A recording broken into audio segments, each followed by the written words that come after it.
sound system.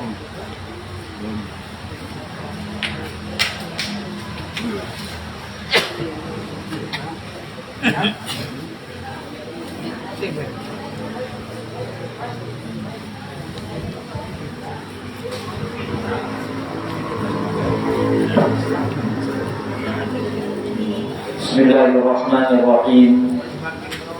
Assalamualaikum warahmatullahi wabarakatuh. Waalaikumsalam warahmatullahi wabarakatuh. Alhamdulillah.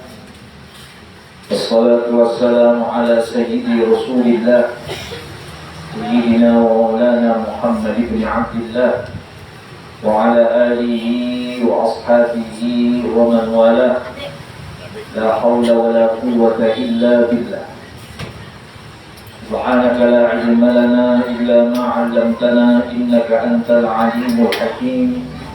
Rabbi shrah li sadri wa yassir li amri wa hlul 'uqdatan min lisani yafqahu qawli wa sabbit lisani wahdi bihi qalbi bijahi nabiy sallallahu alaihi wasallam. Amma ba'd. Yang sama-sama kita hormati dan muliakan Kakanda Mustafa Riyadi beserta keluarga, jamaah, bapak-bapak, ibu-ibu, hadirin hadirat yang dirahmati Allah Subhanahu wa taala. Alhamdulillah, kembali kita dikumpulkan oleh Allah Subhanahu wa taala di majelis bengkel hati, bengkel adi motor ini, sebagaimana rutinitas tiap minggu setiap pagi Jumat menghidupkan majelis ta'lim, sama-sama mendengarkan nasihat baik dari Al-Quran maupun dari Al-Hadis ataupun perkataan para ulama, para hukama, para awliya as-salihin. Harapan kita semua mudah-mudahan apa yang kita dapatkan dari ilmu ini menjadi ilmu yang barakah. Amin. Nasihat-nasihat yang kita dengarkan secara seksama menjadi pedoman di dalam kehidupan tiap minggu masing-masing. Amin ya rabbal alamin. Melanjutkan pembahasan kita di dalam kitab Risalatul Mustarsyidin, risalah untuk orang-orang yang meniti jalannya Allah Subhanahu wa taala, yang dikarang oleh Al-Imam Abi Abdillah Al-Haris bin Asad Al-Muhasibi. Beliau mengatakan di antara hikmah yang disampaikan oleh beliau di dalam kitab ini, mengatakan wa qala wa atiillaha fi ma'siyatin nas ولا تطع الناس في معصية الله ولا تدخرن من جهدك عن الله شيئا ولا ترضى من نفسك لله عملا وقم بين يديه في صلاتك جملة وأدي الزكاة ما افترض الله عليك بالنشاة والرغبة واحفظ صومك من الكذب والغيبة. Beliau memberikan nasihat kepada tiap pelunggu dengan mengatakan wa atiillah, dan taatlah kepada Allah Subhanahu wa taala di maksiatin nas, walaupun kamu harus melanggar daripada perintah manusia, dan jangan sebaliknya wala tu'in nas fi maksiatillah, dan jangan kamu taat patuh kepada manusia jika harus melanggar daripada aturannya Allah. Beliau mengatakan, patuhlah kepada Allah walaupun kamu harus melanggar perintah manusia, walaupun kamu harus dibenci oleh manusia, walaupun kamu harus dihindari oleh manusia, jika itu kaitannya dengan Allah Subhanahu wa taala, maka tentu prioritas yang pelunggu adalah Allah, bukan daripada manusia. Ada seorang bawahan, misalnya ada seorang bawahan Misalnya di bengkel ini misalnya, contoh di bengkel ini ada orang bawa mobilnya, diselidiki misalnya mobil. Kemudian pesan oleh bos, saya ingin mesin-mesinnya ini diganti dengan mesin yang bagus, nomor kelas E. Nomor kelas E, saya nggak mau nomor kelas 2 dan lain sebagainya, apalagi yang bekas-bekas. Kemudian bosnya nyuruh, kalau kamu BPW Cakra atau Depot misalnya, guna desa bagus, dia masa kelas-kelas 2 dia tahu. Nah, kemudian si anak buah ini dia harus memilih antara kejujurannya dan kelakuannya yang disaksikan oleh Allah Subhanahu wa Ta'ala, atau dia taat sama bosnya. Dalam hal ini sering sekali orang itu dilema, dia pilih punya Nabi yang jujur, yang terpecah, yang nonton kan. Kalau dia kemudian Nabi bohong sesuai dengan apa yang diinginkan oleh bosnya, mungkin dia akan selamat daripada pekerjaan. Dalam hal ini pengarang kitab ini mengutip daripada hadis baginda Nabi Muhammad SAW yang akan menjadi jawaban. Hadis dari Sayyidatina Aisyah radhiyallahu anha, beliau mengatakan qala Rasulullah SAW, man iltamasa ridallah bi sakhatin nas radhiyallahu anhu wa raddan nas anhu.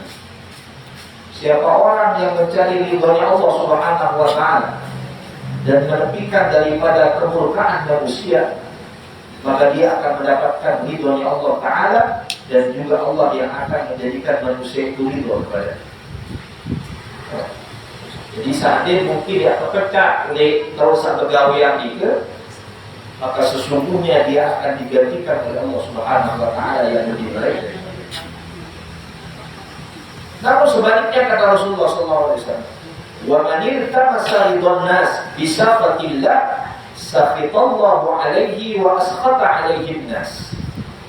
Tapi siapa orang yang mencari ridhonya manusia, dia berpikir berbeda tanaman oleh bos, bagaimana supaya dia aman oleh atasan, sakhitallahu alaihi wa askhata alaihi nas, maka Allah Subhanahu wa Ta'ala akan murka kepada hamba tersebut, dan juga manusia pun akan murka.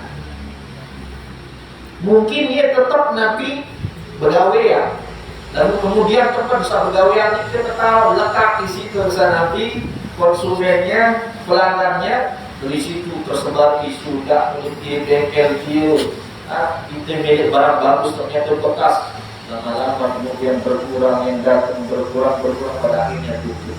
Betul dia tidak dipecat, tapi tempat dia kerja sudah tutup.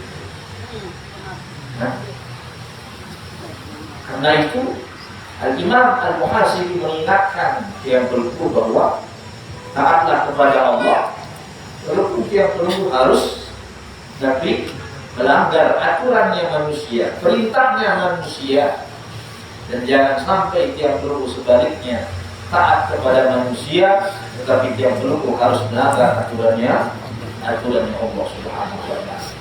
Ada satu kisah sebagaimana kisahnya Sayyidina Umar bin Khattab radhiyallahu anhu, ketika beliau Nabi menjadi khalifah. Kisah mungkin pernah yang belum dengar, kisah seorang anak penjual susu. Jadi biasanya Sayyidina Umar bin Khattab itu kalau malam belusukan. Jadi jangan kira mantan presiden itu aja belusukan dulu. Belusukan itu sudah dimulai dari zaman Rasulullah. Jadi Sayyidina Umar dan khalifah-khalifah yang lain itu, beliau itu hobinya belusukan, bukan belusukan keluar negeri, ya, belusukan dalam negeri. Jadi Sayyidina Umar ketika Sayyidina Umar bin Khattab radhiyallahu anhu itu menjadi khalifah, dia belusukan. Di tengah malam, tiba-tiba beliau mendengar dialog seorang anak dengan ibunya. Kata ibunya, wahai anakku, campur ya susu si air.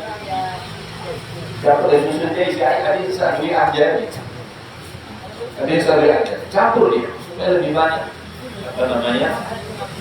Apa namanya? Untungnya. Yang dijual, untungnya begitu. Kemudian kata anaknya yang soleh ini, dia mengatakan, wahai ibu, tahukah kamu aturan dari khalifah? Kalau aturannya nggak boleh sampai susu itu dicampur dengan air. Ibunya mengatakan, nah, yang tahu itu Umar. Sehingga Umar sedang di luar dengar percakapan. Manalah dia tahu Umar, manalah dia tahu khalifah. Apalagi malam-malam barang ini jarak dengan berliwas jarak. Berapa? Apa kata anak ini? Wahai ibu, kalaupun seandainya khalifah Amirul Mukminin tidak mengetahui perbuatan kita sesungguhnya, Tuhan daripada khalifah Amirul Mukminin mendengar dan melihat apa yang kita lakukan. Mendengar itu takut kita. Cocok jadi menantu. Cocok jadi menantu. Pulang dari kamar dipotong, dibangunin anak-anak dia. Dia berat. Jadi anak-anaknya bilang, hai berat. Adalah salah satu anaknya Sayyidina Umar yang bernama Asim. Namanya Asim. Asim ini mau nikah, ya. Awal emak terlalu semua pergi ke rumah ini sebulan dia punya anak perempuan. Solehannya luar biasa. Mudah-mudahan dari situ kamu diberikan keturunan yang barokah. Betul, pagi-pagi dia pergi, kemudian dipindah dan akhirnya menikah. Coba ya, menjadi pelajaran untuk yang belum. Bagaimana kemudian kejujuran, kemuliaan itu menjadi tali rantai keberkahan yang terus tersambung. Dari pernikahan Asim itu lahirlah seorang putri bernama Laila. Laila ini yang kemudian menikah dengan Khalifah Bani Umayyah yang bernama Abdul Aziz bin Marwan. Dia yang nikah sama salah satu Khalifah Bani Umayyah yang bernama Abdul Aziz bin Marwan. Dari pernikahan Laila binti Asim bin Umar Khattab radhiyallahu anhu, lahir siapa? Sayyidina Umar bin Abdul Aziz. Lahir. Terkabul doa Sayyidina Umar bin Abdul Aziz. Mudah-mudahan dia yang berat yang sini, tapi yang keberkahan. Itu barokah. Lahir Sayyidina Umar bin Abdul Aziz. Makanya dari ibunya Sayyidina Umar bin Abdul Aziz nikah, kisahnya mulai Sayyidina Umar. Dari pihak bapaknya nyambung ke dari Khalifah dari Umayyah yang bernama Abdul Aziz bin Marwan. Lahir Sayyidina Umar bin Abdul Aziz, sehingga para ulama mengatakan bahwa Khalifah Sayyidina Umar bin Abdul Aziz nikah adalah Khalifah yang kelima. Saking luar biasa. Hanya berapa tahun saja, sampai 3 tahun beliau menjadi Khalifah. 2 tahun dia perlu 1 periode dia.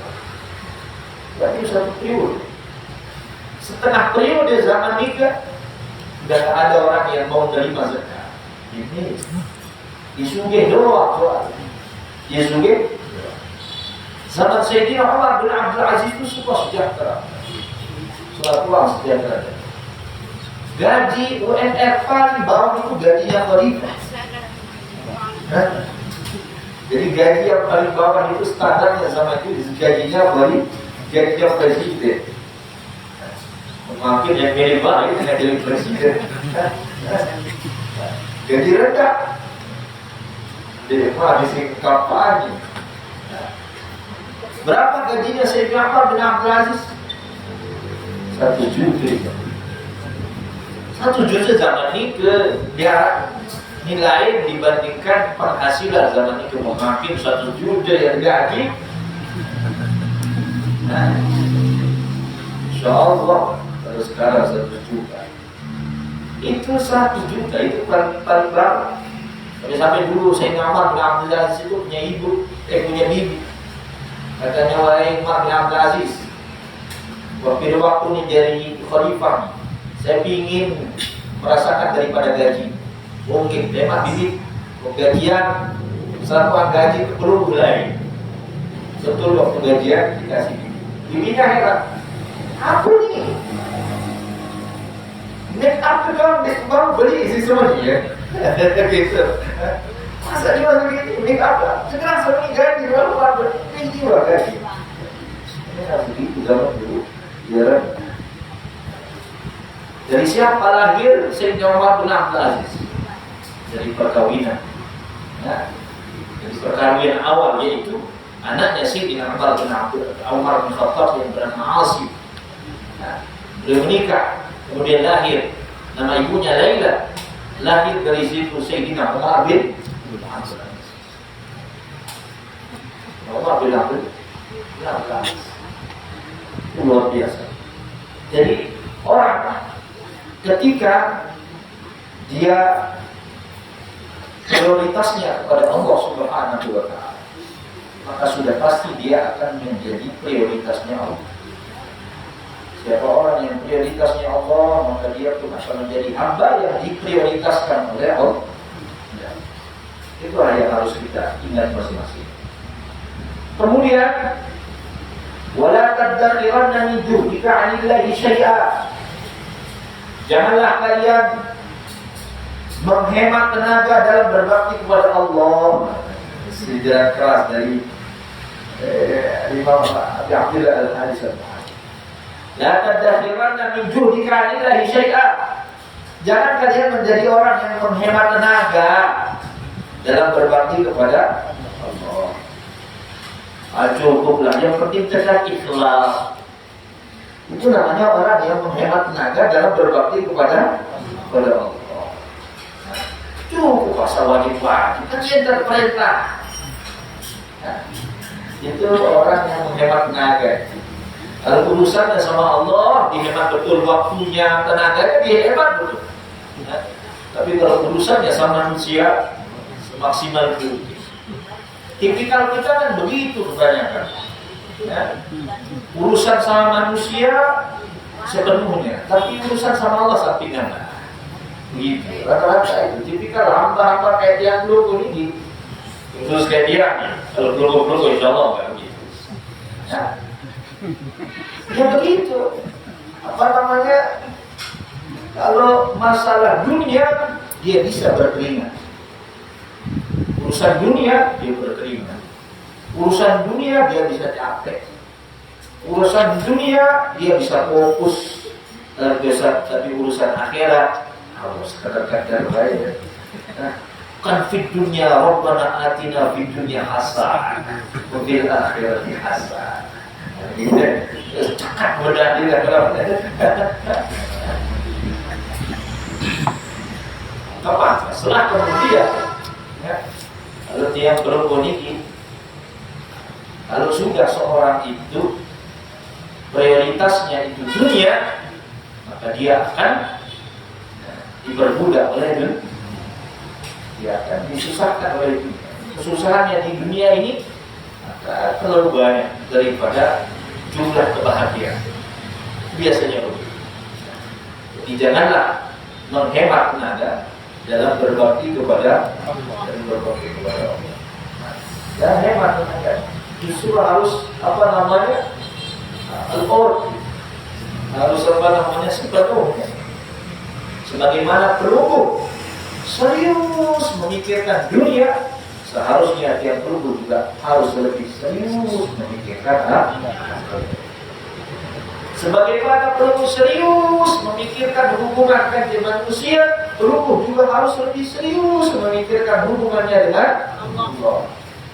Sebagaimana perlu takut menyakiti dan disakiti oleh manusia, pelungguh pun seharusnya harus serius menghindari hal-hal yang akan menyakiti Allah Subhanahu wa Ta'ala. Nah, itu seharusnya. Nah, berat kalau Imam Al-Muhasib berat, tapi itu menjadi sindiran, pelajaran bagi dia yang terus. Kemudian beliau mengatakan wala tardha min nafsika lillahi. Jangan pernah berpuas diri atas amalan. Jangan pernah berpuas diri atas amalmu kepada Allah Subhanahu wa Ta'ala. Jangan suka berpuas diri. Nah, bilangnya kalau di sini alaika bil jihadi amalka.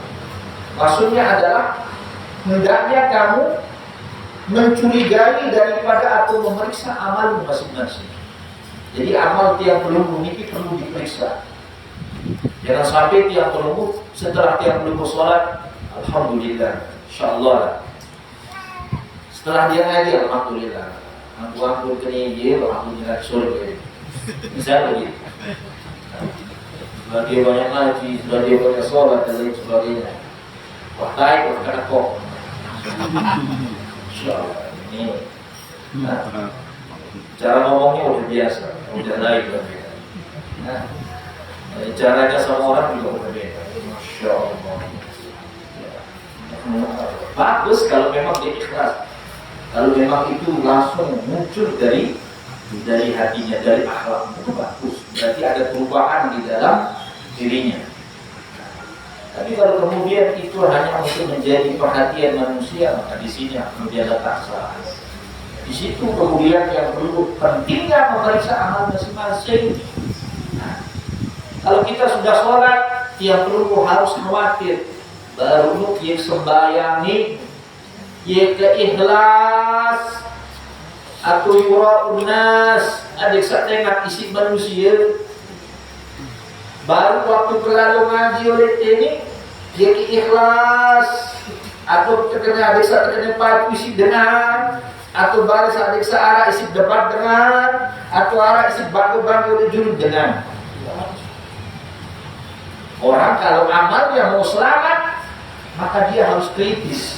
Kritis terhadap siapa? Bukan mengkritisi amal orang, tapi dia mengkritisi amal dirinya sendiri. Nah, alaika bitihani a'mal.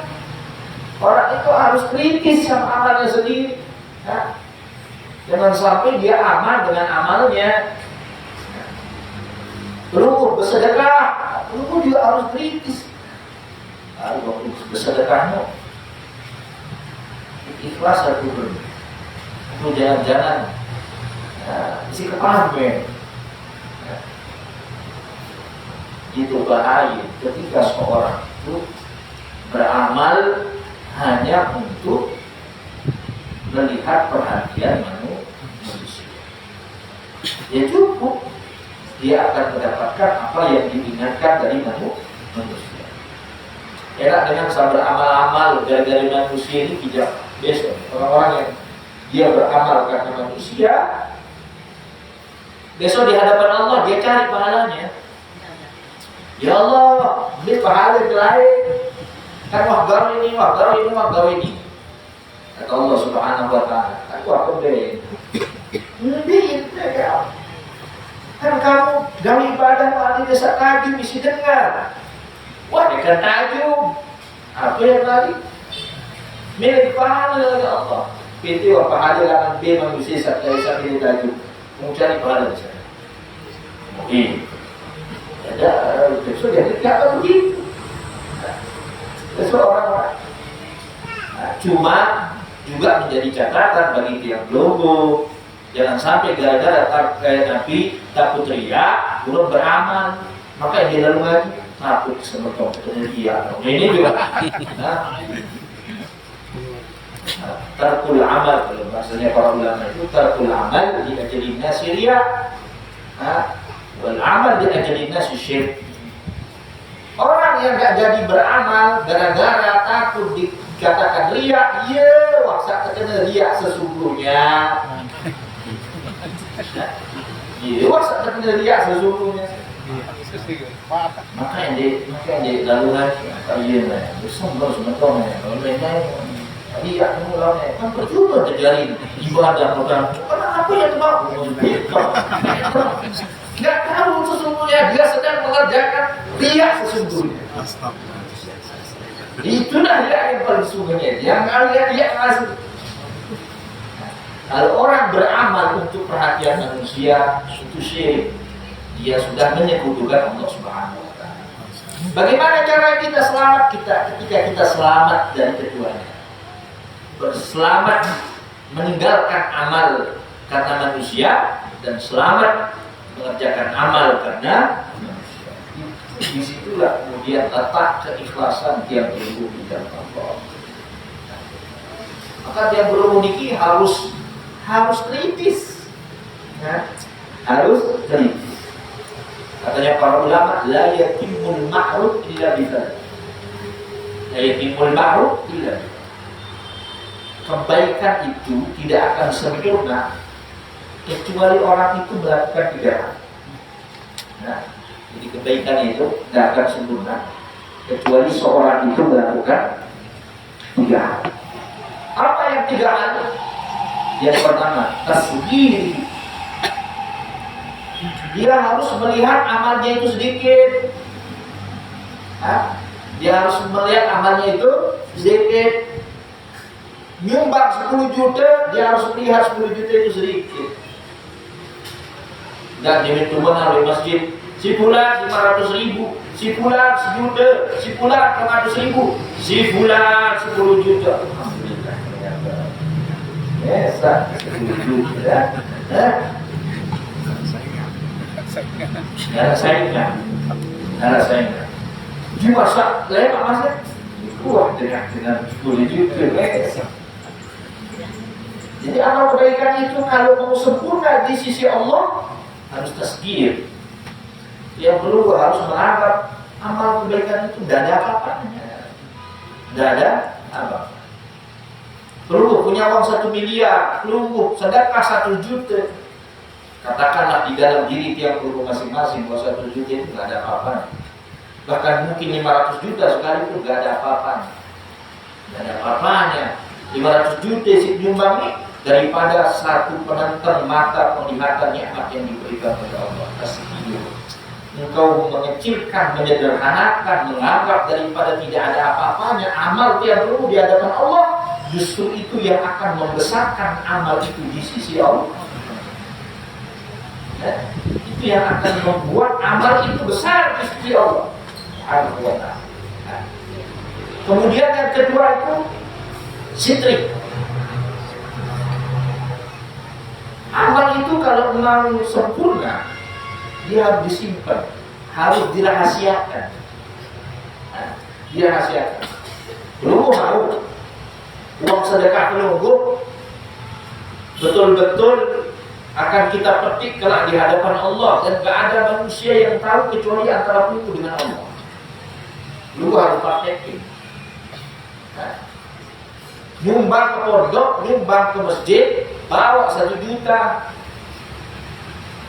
Tengok kanan, tengok kiri, ya gampang. Dulu udah Nabi dengan 1 juta. Semakin orang merahasiakan amalnya, maka semakin sempurna amal tersebut di sisi Allah. Jadi orang kalau mau sempurna amalnya, dia harus rahasiakan. Jangan diubah lu. Mundi berkat mundi sebab aku dia. Lain, sudah mengkerdilkan amalnya sendiri. Dia sudah mengecilkan amalnya, dia sudah menghapus amalnya dengan jalan mungkin. Dan yang ketiga adalah takjil, menyegerakan. Jadi kalau pelungguh mengerjakan sesuatu kebaikan, segerakan dia, tidak tunda-tunda. Nah, jangan tunda. Kenapa? Karena dengan disegerakan itu akan membahagiakan dia berubah di hadapan Allah, membahagiakan juga orang-orang yang menerima kebaikan. Waktunya berganti karyawan, jangan tunda, segera, karena itu akan membahagiakan dia. Pelumpuh waktu sedekah segera. Dan sampai dengan datang ke rumah, pulang, pelumpuh bisa padahal pulang hari itu. Lalu si Jamal kan mau datang makan. Ya, justru itu gak akan menyempurnakan amal kita. Menyegerakan amal perbuatan kebaikan itu akan menghasilkan kebahagiaan. Kebahagiaan untuk yang berbuat, kebaikan untuk orang-orang yang menerima kebaikan. Nah, kemudian kata Al-Imam Al-Muhasibi, wa qum baina yadayhi fi salatika. Nah, dan berdirilah di hadapan Allah Subhanahu wa taala di dalam salatmu jumlatan secara totalitas. Secara totalitas. Maksudnya secara totalitas bahwa orang yang sholat itu, kalau orang mau sholat dia harus totalitas. Totalitas qalban wa nafsan wa aqlan zahiran wa batinan. Orang kalau mau sholatnya itu menghasilkan, maka hatinya harus hudur, hatinya harus hadir, jiwanya harus hadir, akalnya juga hadir. 3 hal itu menjadi satu kesatuan. Zahir batinnya itu juga diiringi oleh adab-adabnya, sunnah-sunnahnya dan lain sebagainya. Pantaslah kemudian Allah Subhanahu wa taala mengatakan wa aqimus shalah. Wa aqimis shalah, dirikanlah salat. Allah enggak pernah mengatakan dalam Al-Qur'an salatlah, enggak ada. Tidak ada. Mana ayat yang mengatakan salatlah? Pasti kalimatnya aqimis shalah, wa aqimus shalah, dirikanlah salat. Maknanya apa? Bahwa untuk mendirikan salat itu membutuhkan beberapa rangkaian yang harus menjadi satu kesatuan. Nah, yang belum harus mencukupi secara syarat rukunnya, secara zahirnya. Ketika sholat belum harus menjadi perpaduan antara zahir dan batinnya. Untuk mencapai daripada kekhusyuan qalban, nafsan, wa aqlan harus satu kesatuan. Hatinya, jiwanya, akalnya seirama. Nah, barulah kemudian bangunan sholat itu berhasil didirikan. Nah, baru kemudian bangunan sholat itu berhasil didirikan. Dia membutuhkan beberapa hal-hal komponen yang harus dilengkapi. Dia di dalam Al-Quran itu mengatakan sholat itu. Pasti Allah mengatakan ini sholat, ini sholat. Dirikanlah sholat. Karena untuk mendirikan itu tidak bisa dengan perkara zahir saja atau tidak bisa dengan perkara batin saja, tapi harus zahir dan batin. Lalu kemudian sempurnalah bangunan sholat, ya. Dan sholatnya umat Nabi Muhammad ini dia keren, ya. Sholatnya umat Nabi Muhammad ini luar biasa. Sholatnya umat Nabi Muhammad SAW ini kesimpulan dari semua sholat para nabi dan para rasul. Dari wudhunya umat Nabi Muhammad juga menjadi wudhunya para nabi dan para rasul. Umat Nabi Muhammad kalau wudhu dan sholat berarti dia sudah mengerjakan semua wudhunya dan sholatnya para nabi dan para rasul. Ya. Rasulullah mengatakan, "Hadza wudhu'i wudhu'ul anbiya minkum." Ini wudhuku adalah wudhunya nabi-nabi sebelumnya. Nah, ini sebabnya cara wudhu yang belum ini adalah cara kesimpulan wudhunya para nabi dan para rasul. Semua para nabi itu wudhu. Nabi Musa itu pernah ditegur oleh Allah. Apa kata Nabi Musa? Ini bagus untuk yang ini. Kalau belum mau kerja, kalau belum mau keluar kemana-mana dan berharap supaya selamat, jangan pernah lupa wudhu. Jangan putusin wudhu. Karena itu peringatannya Allah kepada Nabi Musa alaihissalam. Allah mengatakan, ya Musa, idza asabatka musibah fala wa anta ala ghairi wudhu'in fala talumanna illa nafsak. Wahai Musa, kalau kamu ditimpakan sebuah musibah, kalau kamu ditimpakan sebuah musibah yang akan mencelakaimu, wahai Musa, dan kamu dalam keadaan tidak ada wudhu, maka jangan kamu salahkan siapa-siapa kecuali kamu salahkan dirimu sendiri. Jadi wudhu itu bisa menyelamatkan seseorang. Itu mau keluar mana-mana itu biasa bisa menjadi keamanan untuk dia. Jadi wudhunya umat Nabi Muhammad ini keren. Wudhunya keren. Sholatnya juga keren. Gerakannya sholatnya umat Nabi Muhammad ini sama, yaitu gerakannya para malaikatnya. Jadi gerakan tiap ini berdiri, ruku, sujud, itu kan gerakannya para malaikat. Jadi kalau peluru sholat, berarti peluru menggabungkan ibadahnya para nabi dan para rasul dan para malaikat. Hebat. Keren Nabi sholatnya umat Nabi Muhammad. Berdiri, ruku, sujud. Kita sujudnya 2 kali, rukunya sekali. Kata para ulama, kenapa kok rukunya sekali, sujudnya 2 kali? Sujud 2 kali itu juga termasuk ibadahnya para malaikat. Allah ketika mengatakan kepada Nabi Adam, wa idh qala rabbuka lil malaikati isjudu li Adam fasajadu illa iblis. Para malaikat sujud. Ketika para malaikat bangun dari sujudnya, melihat iblis ternyata tidak ikut sujud. Saking syukurnya malaikat, mereka sujud lagi. Sujud yang pertama ibtidaa'il amr untuk melaksanakan perintah. Sujud yang kedua sebagai ungkapan syukur.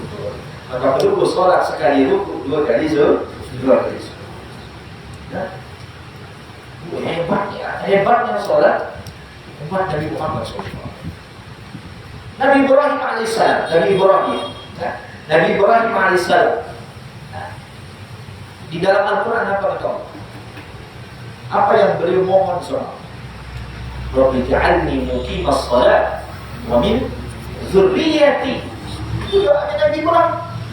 Kata Nabi Ibrahim alaihissalam, ya Allah, jadikan aku dan keturunanku, keluargaku menjadi orang-orang yang selalu mendirikan sholat. Rabbi ja'alni muqimas shalah wa min dzurriyyati. Jadi kalau ada orang jadi orang tua, kok dia gak peduli sama sholat anaknya? Ini luar biasa, jahilnya ini luar biasa. Rasulullah mengatakan, anak umur sampai umur 7 tahun, enaknya sembahyang. Umur 10 tahun udah beres sembahyang, pukul dia. Kenapa demikian? Karena gak ada kebaikan di dalam diri orang yang gak sholat, jemaah. Gak ada kebaikan, gak ada cahaya dalam wajahnya orang-orang yang gak sholat. Enggak. Ada dengan disembahyang lalu kesugih, luwe. Nah, Nabi Isa itu pernah Allah Subhanahu wa taala mengatakan kepada Nabi Isa, ini dari pegangan yang belum. Apa kata Allah Subhanahu wa taala kepada Nabi Isa? Ya Isa, lamma kana tarkus shalah sababan li hadbid din, kana sababan li kharabid dunya. Wahai Isa, kata Allah Subhanahu wa taala, sebagaimana orang yang meninggalkan sholat itu menghancurkan pondasi agama, maka meninggalkan sholat juga menghancurkan perkara dunia. Dan maka sababan tarkus sholat dihadbid din, karena sababan di kharabid dunia. Sebagaimana meninggalkan sholat itu menghancurkan pondasi-pondasi agama, dia juga menghancurkan dunia tiap logo. Jangan pernah coba-coba gak sholat karyawan di motor. Orang yang gak sholat itu dia membawa sial. Dia membawa sial. Gak ada keberkahan sama orang-orang yang gak sholat. Sholat peluru itu untuk logo. Sholat peluru itu untuk logo. Dan kesialan bagi orang kalau peluru gak sholat. Sial. Siapa orang yang gaul sama orang yang gak sholat, sial dia. Dia mau dengan kafir, wakil sembahyang, ada hal itu. Tapi ini ngaku beriman, kemudian gak sholat, belum punya sahabat, sial kok. Ada orang beriman nggak sholat, dulu kongsi, bangkrut dulu.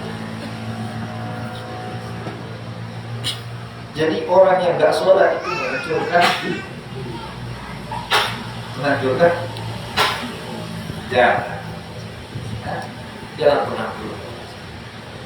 Kalau nggak sholat berdiri bisa duduk. Kalau nggak bisa duduk bisa berbaring. Kalau nggak bisa berbaring terlentang. Kalau nggak bisa terlentang isyarat. Kalau nggak bisa isyarat tangan, isyarat mata. Kalau nggak bisa isyarat mata, isyarat hati. Kalau nggak bisa hati. Selesai. Dulu apa? Saking nabi. Pentingnya yang namanya sholat. Dan pernah meninggalkan sholat. Sholat itu satu-satunya ibadah yang masih dikerjakan oleh para nabi dan para rasul dan para awliya sampai sekarang, sampai dunia. Di dalam kubur-kubur mereka masih sholat. Jadi pelumur jangan pernah. Yang pelumur itu jangan sampai meninggalkan Rasulullah SAW. Di dalam Al-Quran wa'mur ahlaka bis-shalah wastabir 'alaiha la nas'aluka rizqan nahnu narzuquka wal 'aqibatu lit-taqwa. Itu peringatan Allah kepada Nabi Muhammad. Kata Allah Subhanahu wa taala, wa'mur ahlak, perintahkan keluarga wahai Muhammad untuk sholat. Wastabir 'alaiha, suruh sabar dari sembahyang. La nas'aluka rizqan, hendak ketuan rezeki, dekuah endengan kepada rezeki, aku sampai berizeki. Dekuah pada endengan berizeki, aku. Nahnu narzuquka, kami yang memberikan rezeki. Selama orang masih sholat, insyaallah rezeki dalam segala halnya keaman insyaallah. Sholat. Kalau orang sudah ada sholat, okelah rezeki uangnya ada. Tapi rezeki tenang, rezeki sehat itu hilang dalam diri. Maka rezeki yang paling berharga sudah ada dalam diri. Jadi jangan sampai tiap pelupur meninggalkan namanya sholat. Kalau tiap ini sampai mati, tiap ini sampai mati. Mondok mentau, oleh Mesir baru tahu ya. Tapi tiap kalau pulang ke umi tiap, tetap kita pulang gas bayar. Iya. Iya. Kalau mungkin orang akan berpikir ini, mungkin lalu dia ambil sembahyang gitu kan orang berpikir. Bayangin, yang mondok mentau, Mesir 8 tahun. Yang pulang ini di umi tiap, setiap hari ditanya gas bayar. Baik. Itu yang syukur. Itu pertanyaan yang paling berharga daripada sehat dan tundik. Ya. Ada orang merasa aman doa. Dia berketuan anak bos banyak tundik. Dia peduli dia nengok kita umur keren anak waktu dia sembahyang. Boleh nak dulu husnuzon. Tapi pelunggu juga harus rakyat sendiri-sendiri lah. Pelunggu yang paham sebagai orang tua. Tidak ada keberkahan di dalam diri orang yang enggak sholat. Yang ada keberkahan. Karyawan oleh bengkel ini tidak sampai. Ini arah musola. Ini arah musola segera. Sholat juga cuma 5 menit. Ya. Mau 5 menit boleh lah, lebih 5 menit berarti ya utang berarti 5 menit ansubah ya. Wa'ati zakat maftaradallahu alaika bin nasyati warrabah. Kemudian dari Imam Al-Muhasibi mengatakan dan tunaikan daripada zakat yang menjadi kewajibanmu bin nasyat dengan sungguh-sungguh warabah dan senang hati, kesenangan. Ya. Jadi kalau kita menunaikan zakat itu harus betul-betul sungguh-sungguh juga diiringi dengan rasa senang. Pelunggu keluarkan zakat itu dengan kesenangan, dengan rasa senang. Waktu disebut zakat ini becak, kumpulan, bisa sholat-sholat. Nah, di antara bentuk yang pelunggu jika bersungguh-sungguh di dalam menunaikan zakat, pelunggu menghargai orang-orang yang menerima zakat. Bila jumlah dengan fakir miskin, bila seasnaf sabanulu, fakir miskin dan lain sebagainya, yang 8 itu siapa? Tulisan nih, diamplopin, pelunggu. Kalau pakai mobil pun jauhan, pakai motor atau dan lain sebagainya, datangi, ketuk pintunya, assalamualaikum, waalaikumsalam, akmure, niki zakat ya, tunas, tadi pelunggu terima ini. Dia memang terima kasih, satu dia terima zakat. Ini kadang-kadang ngeluarin zakat kayak orang butuh sama dia. Sudah, dengan yang dulu bilang makasih gitu, aman daripada dia tahu.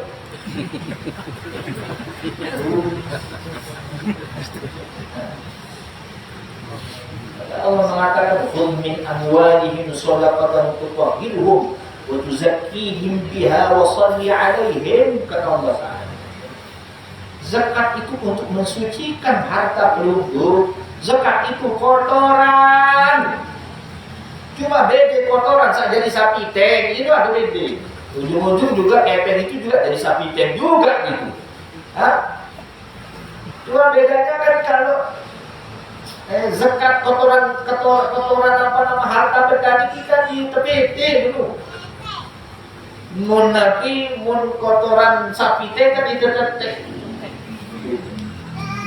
Zakat itu kotoran harta benda yang belum keluarkan zakat itu untuk ibarat dengan berbisok ada suci itu.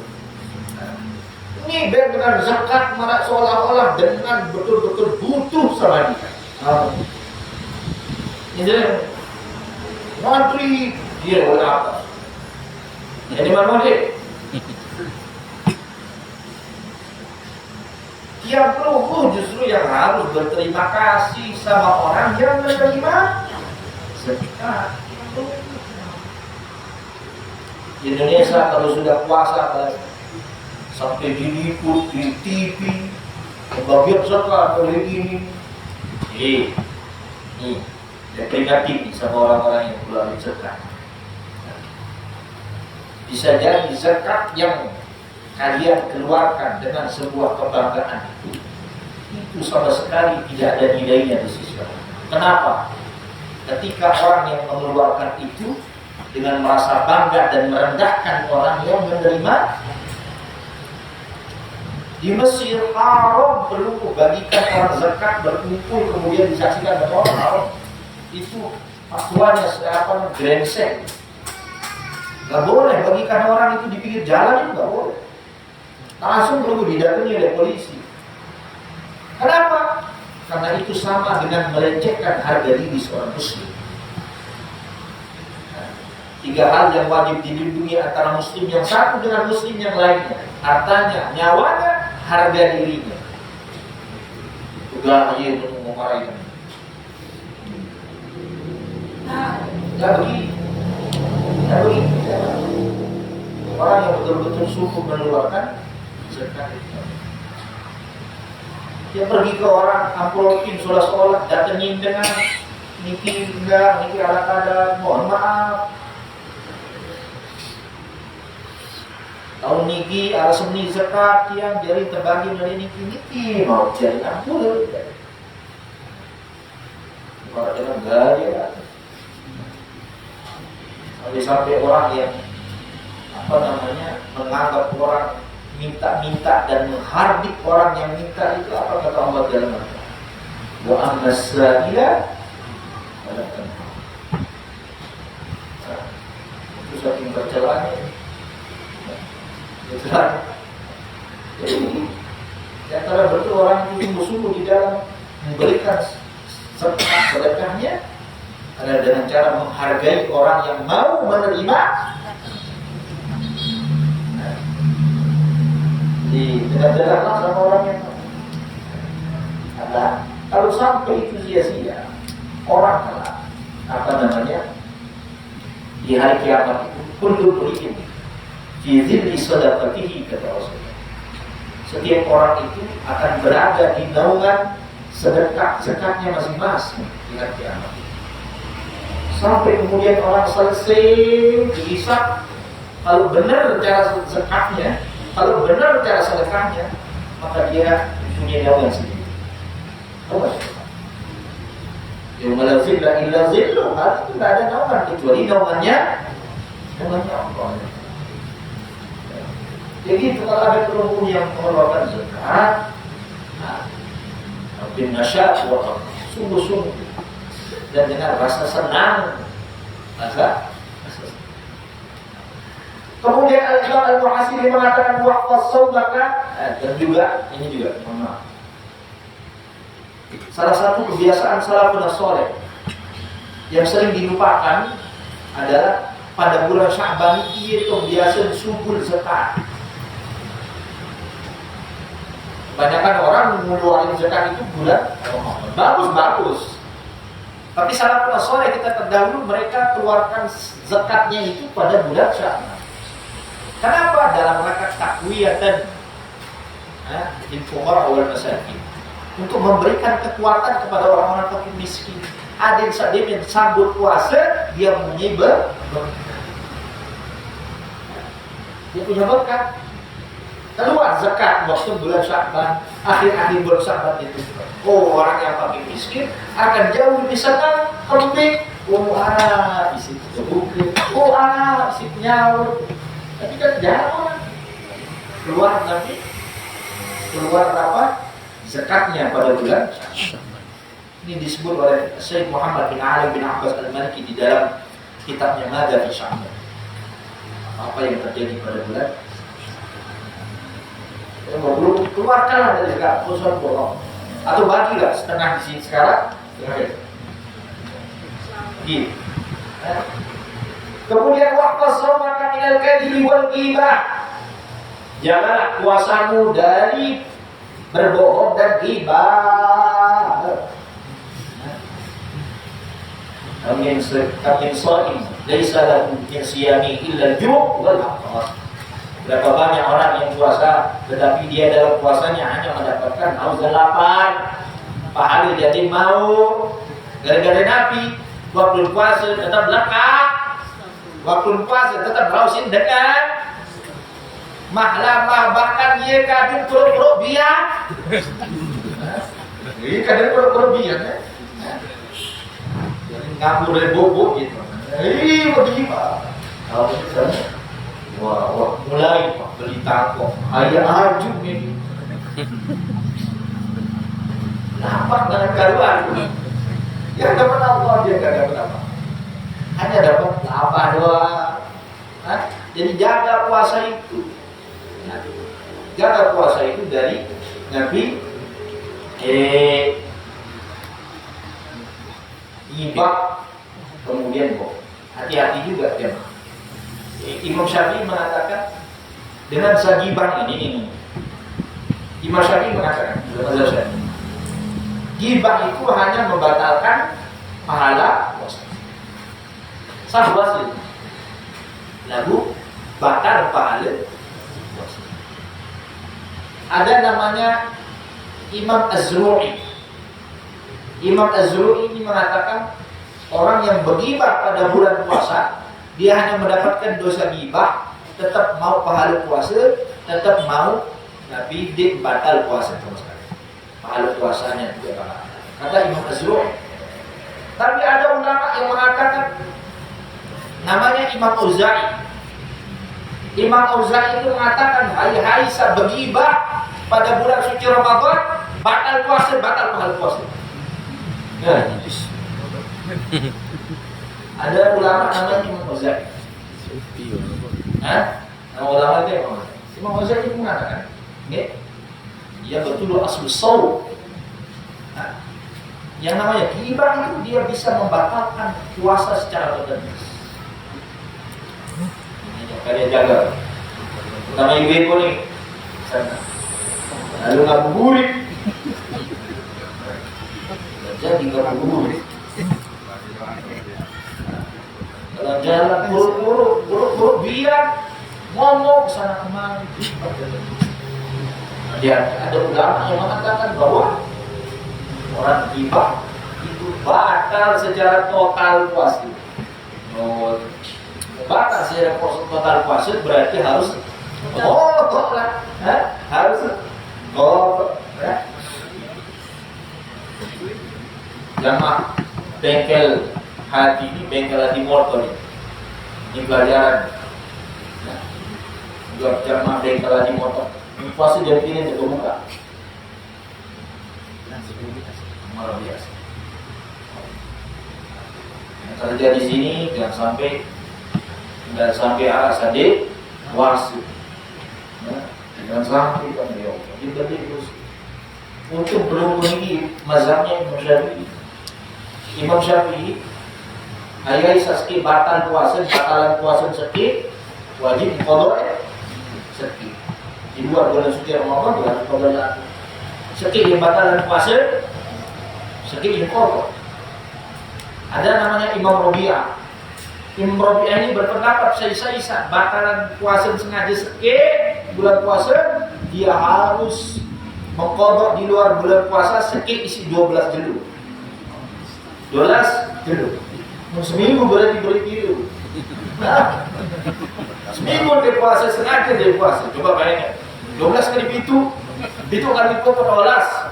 49 sakit, pitu kali sakit, pitu tambah sakit, balu dulu.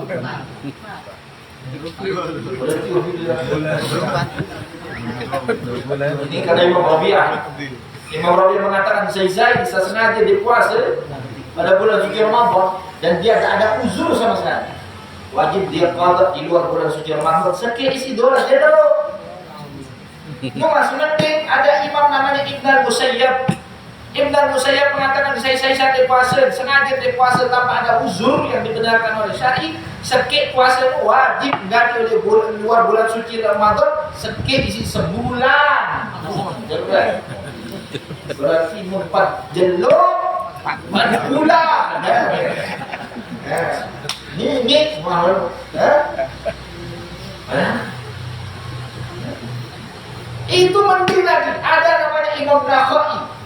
Imam Nakhai mengatakan saya dia puasa sengaja dia puasa tanpa ada hal yang dibenarkan oleh syariat. Dia puasa pada bulan suci Ramadan, satu hari dia harus ganti di luar bulan suci Ramadan dengan 1000 jelu. Itu alai makam. Bila 3 tahun. maksud simbal berganti maksud simbal. Setahun 36 hari. 1000 jelu di puasa sengaja. Berarti 2000. Oh. Ya Allah. Kenapa bisa demikian? Ada berbagai macam pendapat. Dikarenakan bahwa begitu berharganya orang yang diberikan umurnya oleh Allah Subhanahu wa taala bertemu dengan bulan suci. Allahu lis-samawati wal ardi an takallama la basyarata man shama syahr Ramadan bil jannah. Seandainya menikah Rasulullah sallallahu alaihi wasallam bumi kaca langit niki tabeng izin insyaallah taala untuk berbicara hanya satu kalimat yang akan dia ucapkan bahwa dengan saat berpuasa pada bulan suci Ramadan pasti diberikan surga. Saking berarti. Saking berarti. Jadi siapa orang itu kan selamat kan ya mazhab Syafi'i ya. Mengikuti Imam Rabi'ah aja selesai. Bulan jelu juga kon juga. Jadi jangan sampai nggak puasa. Jangan sampai nggak puasa. Dan juga dari hal-hal yang sifatnya mukhtifah, hal-hal yang akan membatalkan pahala. Di antara hal-hal yang membatalkan pahala puasa, namimah, puasa-puasa fitnah dengan. Di antara yang membatalkan pahala puasa adalah melihat sesuatu yang haram. Dengan puasa siri hobi nujuk mall. cuci mata, buruk-buruk biar. Yo, ya, yang belum berharga. Waktu yang paling berharga itu bagi umat Nabi Muhammad ketika dia diberikan izin untuk bertemu dengan bulan suci Ramadan. Nah, bulan suci, dari sebentar jemaah, dari sebentar. Siapkan mental, siapkan bekal. Tunggu seperti halnya orang yang mau menempuh sebuah perjalanan yang akan membutuhkan kesehatan mental, fisik dan lain sebagainya. Tentu perlu harus siap-siap kan? Ya, perlu harus sehat, punya bekal, makanannya sudah dipastikan ada, kepeng pasti arah, tangkong pilih jelu yang itu wasiat dan lain sebagainya. Antisipasi musakit kulit langan, begitu kan? Begitu pula bulan suci Ramadan. Lu harus mempersiapkan bekal itu dari sekarang. Datang bulan Ramadan bukan ini, tinggal jalan. Bulan Ramadan setiap pagi dan sorenya Allah Subhanahu wa Ta'ala mempunyai seruan khusus. Jadi di pagi hari dua seruan ini Allah serukan. Apa kata Allah? Para malaikat ini yang apa kata para malaikat? Ya baqiyal khair aqbil wa ya baqiyal syarr aqsir. Wahai orang-orang yang menginginkan kebaikan, ayo, ini bulan kebaikan nih. Perbanyak kalian mengatakan kebaikan. Wa ya baqiyal syarr sama saya malas-malas. Sama saya puasa tidur doang. Asyik kurang gila. Kurang. Kalau biasanya tiap minggu puasa, tiap minggu gigi penuh tedak. Banyak ibadah. Dulu isi dalam dulu. Kalau naumus shaim itu ibadah. Tidurnya orang puasa itu kan ibadah. Jadi waktu tidur, dulu nih tidur dalam gawe semeton tidak mungkin. Aku ini jatuh ibadah. Bukan gitu maksudnya hadis itu. Hadis itu maksudnya begini loh. Hadis itu maksudnya adalah kalau yang belum lagi ngaji bulan puasa, capek belum tidur. Tidur belum ibadah. Ini nggak pernah itu langan awal tidur di dari tengah sampai kemudian belum bilang saya ada bukan gitu. Dan begitu. Ada ulama yang mengatakan orang yang istighraq fil naum, istighraq fil naum. Istighraq fil naum dia buang hasil. Itu bisa membatalkan puasa. Ada ulama yang mengatakan itu. Istighraq naum itu dia hasil. Jadi terpiring dulu di sini nyaur. Pegang, bisa membatalkan puasa kalau tidak pernah sadar-sadar. Karena dikiaskan sebagaimana orang yang igma, orang yang pingsan. Orang pingsan kalau nggak sadar-sadar dari sahur sampai buka lagi itu batal puasa. Gitu. Jadi jangan beralasan naumus shaim ibadah. Sumtus shaim tasbih. Diamnya orang yang berpuasa itu tasbih. Baca. Sabar. Ini orang-orang yang mau pelintir hadis ini. Lu punya mulut untuk baca Al-Quran, baca lah. Zikir. Absurd shaim tasbih itu. Orang yang diamnya itu, dia misal menarap dengan tengah bergibah, dia diam, nggak ngomong, nggak tanggapin. Ada orang ngajak dia untuk jadi provokasi, dia nggak tanggapin dalam keadaan puasa, maka diamnya itu tasbih. Dia gede. Kenapa merekam doang untuk diri tasbih itu? Allah. Ayo kita pengajian jamaah Allah Taala ta'ala. Fahfazal maka jadi dua. Semudahan tidak perlu bicara banyak umur. Barokah umur bertemu dengan bulan suci Ramadan dalam keadaan sehat walafiat. Amin ya Allah. Bismillahirrahmanirrahim. Alhamdulillahirabbil alamin. Allahumma shalli wa sallim ala sayyidina Muhammad wa ala alihi wa sahbihi wa sallam. Allahumma shalli wa sallim ala sayyidina Muhammad fi al-qulub wa du'a'iha wa 'ala al-shifaa'i wa nuril absar wa dhiya'iha wa ala alihi wa sahbihi في كل لمحة ونفس بعدد كل معلوم. يا الله صل وسلم على سيدنا محمد الفاتح لما أغلق والخاتم لما سبق ناصر الحق بالحق والهادي إلى صراطك المستقيم ولا حول ولا قوة إلا بالله العلي العظيم. اللهم صل وسلم على سيدنا محمد كلما تقول ذاكرون مولاني في توفيق الغافلون. اللهم صل وسلم على سيدنا محمد وآله كما تحب ويحب وتعالى يا ربنا المحبين فيه والمحبوبين لديه.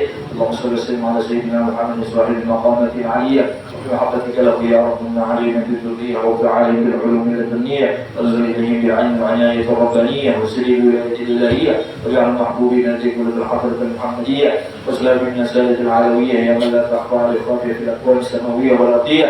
نسألك اللقاء والعافية لنا ولجميع أمة المحمدية. اللهم كما باركت لنا في رجب بارك لنا في شعبان وبلغنا رمضان وهيئنا رمضان. اللهم كما باركت لنا في رجب بارك لنا في شعبان وبلغنا رمضان وهيئنا رمضان وبلغنا رمضان بلغنا رمضان وهيئنا رمضان. اللهم جنبنا بالعافية والسلام وحكمنا بالتقوى والاستقامة وأجعل موجبات الندامة إنك سميع الدعاء. اللهم اجعل هذه الدنيا في أيدينا لا في قلوبنا. ربنا آتنا في الدنيا حسنة وفي الآخرة حسنة وقنا عذاب النار. وصلى الله على سيدنا محمد وعلى آله وصحبه وسلم. سبحان ربك رب العزة عما يصفون وسلام على المرسلين والحمد لله رب العالمين. بسر الفاتحة.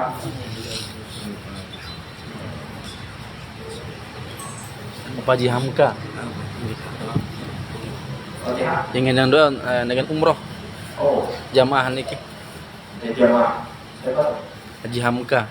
Bapak Haji Hamka dengan umrah yang makbulah, kesenangan makbulah, amalan makbulah, tijarah dan makbulah. Kemudian yang belum umrah mudah-mudahan dipanggil untuk umrah, dipanggil untuk haji. Yang belum mudah-mudahan dipermudah untuk ziarah Rasulullah SAW. Dan haji ini al-Fatihah.